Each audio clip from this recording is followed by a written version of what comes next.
Hakeem, Prince Hakeem, Prince Hakeem, you will soil royal oats. Ah, to Queens you go. Ah, my son. Hey, didn't James Earl Jones pass away? He was a voice for Mufasa. He was a voice for Mufasa, wasn't he? Man, I miss James Earl Jones. Ah, Prince Hakeem. Um, Hakeem Jeffries, who I like to call, hey, somebody time out Almighty Suspect.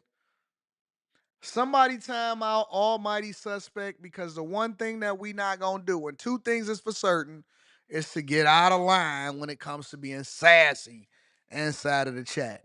Let's continue on with the show. I don't know if we should time him out or block him. Just time him out from now. Let's see if he learned his lesson. Prince Hakeem, who I like to call the fake Obama, is now a little bit bitter along with the rest of the Democrats and what happened during the spending bill. They didn't get their 40% raises. They couldn't push through all of their agenda-laden prospectus inside of the spending bill, and they're mad at Elon Musk and Trump as a result of it. All right? So Hakeem is now saying that the Democrats are not going to save Republicans, including Mike Johnson, when they need them. Check it out. Hello, Leader Jeffries. Great to see you. I just wanted to start by asking you, I just gave my take on what a chaotic, hectic week this was, where Democrats essentially saved the day. But what did you learn from this week? Well, it was important for the American people to see the beginnings of what is going to take place over the next 2 to 4 years, which is chaos, dysfunction, and extremism, and a Republican Party that is not really interested in helping out working class Americans, but is really determined to enact massive tax cuts for the wealthy, the well-off, and well-connected corporations. That was the centerpiece of Donald Trump and Elon Musk's demand with respect to recklessly trying to suspend the debt ceiling and secure a $4 to $5 trillion blank check. Thankfully, we stopped that from happening. Oh, so it was the Democrats that stopped it from happening. Wait. Now, my memory could be a little bit foggy, but if it serves me correctly, Plan A, which was unilaterally rejected by the Trump administration, which obviously we don't even see Biden or Kamala Harris anywhere to be seen whatsoever, so we don't even know what their opinion is. They just MIA, just disappeared out giving speeches, trying to get some more donor money to cover for that Kamala Harris blunder that we seen last November. All right? But what you guys voted in, which included giving yourself a 40% raise to the tune of $70,000 per year, was that bipartisan agreement that you guys had all agreed on and voted on to also include a stadium and taxpayer dollars used for things that we absolutely do not agree with. And Trump is the one that killed that spending bill. Now, we know that people like Hakeem Jeffries like to revamp and redo things to make it seem like, oh my God, we the one that did this. We the one that got things together. No, you didn't. No, you didn't. This is why Hakeem Jeffries, they say he's in line to replace Nancy Pelosi. They say that Hakeem Jeffries is in line to be one of the most powerful Democrats inside of Congress to replace Nancy Pelosi. But as of what I see right now, all I see is lies.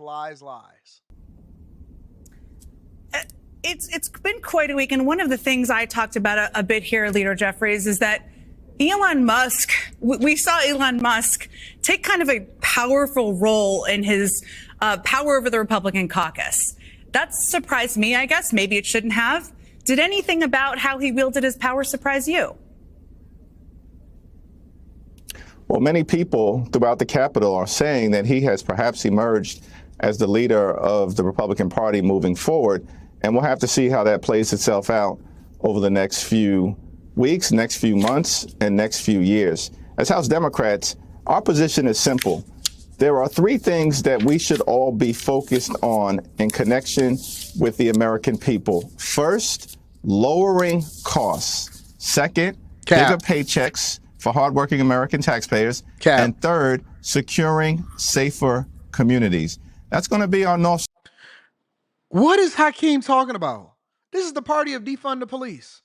This is the party that supports illegal migration into these blue cities. This is the party of war.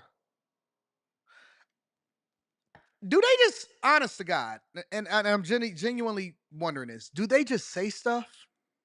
Or is the Democrats going through a rebrand and they don't know that we know what they were saying during the campaign season or what they did over the last 4.5 years? What is he talking about? How is the Democratic Party any of these things that he said when they are the ones that literally is doing some of the worst things and trying to remove funding from everything that keeps your community safe? This is insane. Star moving forward, and we'll see whether the incoming administration is prepared to join us on behalf of the American people. Join you. I know there were some, I listed a number of them, pieces that were in this bipartisan agreement that were stripped out of the bill before it went to the Senate. Some of them were saved in the Senate. But because of this whole chaos of this week, there has been questions about whether Mike Johnson is at risk of not being the Speaker of the House in a couple of weeks. What do you think? I think that's a real risk, and there will be no Democrats available to save him or the extreme MAGA Republicans from themselves based on the breaching of a bipartisan agreement that reflected priorities that were good for the American people. We're going to have to continue to work on several of those as we move forward, including plussing up resources for community health centers, which is a bipartisan priority that Republicans walked away from, even though it benefits people in urban America, rural America, small town America, the heartland of America, as well as Appalachia. But we'll have the ability to wage those battles over the next few weeks and the next few months, given that this is only a short-term continuing resolution that will expire on March 14th. And that means that vote, just for everybody paying attention at home, is going to come up again. There's going to be a need to raise the debt limit to keep the government funding. I just listed how there were 170 Republicans, or 100 more than that, who voted for this bill, even though Trump was threatening primary opponents. Do you think, you've been through this before, you were in the minority the last time, not in as powerful a position. Do you think he's lost a hold on the caucus that he had before? That's an open question, and it will be very interesting, but that certainly is one of the narratives that perhaps has emerged over the last few days in terms of what we saw in the Congress, a willingness by some of my colleagues, including far-right extremists in the House Republican Conference, to defy Donald Trump around the debt ceiling in particular, which means that notwithstanding their plan to stick the American people with trillions of dollars of debt in order to jam tax cuts down the throats of the American people, in part by cutting Social Security and Medicare benefits, that Democrats will remain united in pushing back against that. And Donald Trump is going to have to find the votes for that reckless scheme amongst House Republicans and House Republicans alone. Is there anything from navigating being in the minority during a first term that you're applying now as leader of the caucus? It's important for us to stay calm, stay present at all times, because the margin is going to be extremely narrow during the first 100 days of the new administration.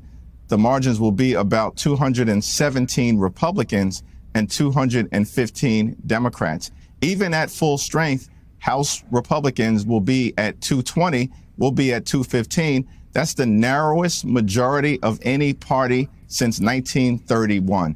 And so we've got to stay calm through all of the turbulence that the Republicans are going to try to visit on the American people in order to defend hardworking American taxpayers. We have to be present and in Washington to make sure that our leverage can shine through on behalf of the American people.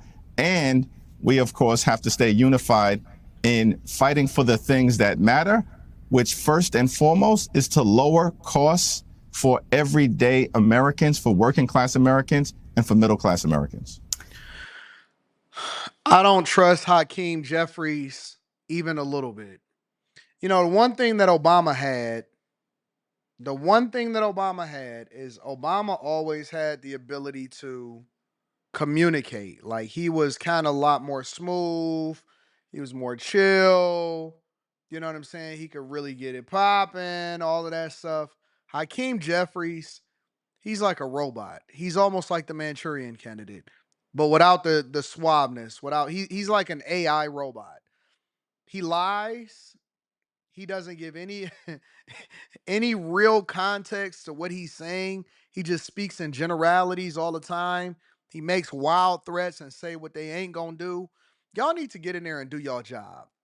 Y'all need to get in there and do y'all job. He just says a whole lot without saying anything at all. And I never liked Hakeem Jeffries. He was never our guy. He never seemed like the type of person that you can trust to do anything and take care of business. And all he's doing is continuing to pivot so that he can create more visibility for himself and become more popular. I see that happening with Hakeem Jeffries.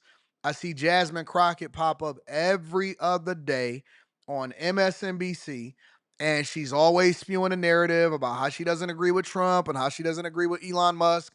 And I started to react to a video that you guys sent me of Jasmine Crockett.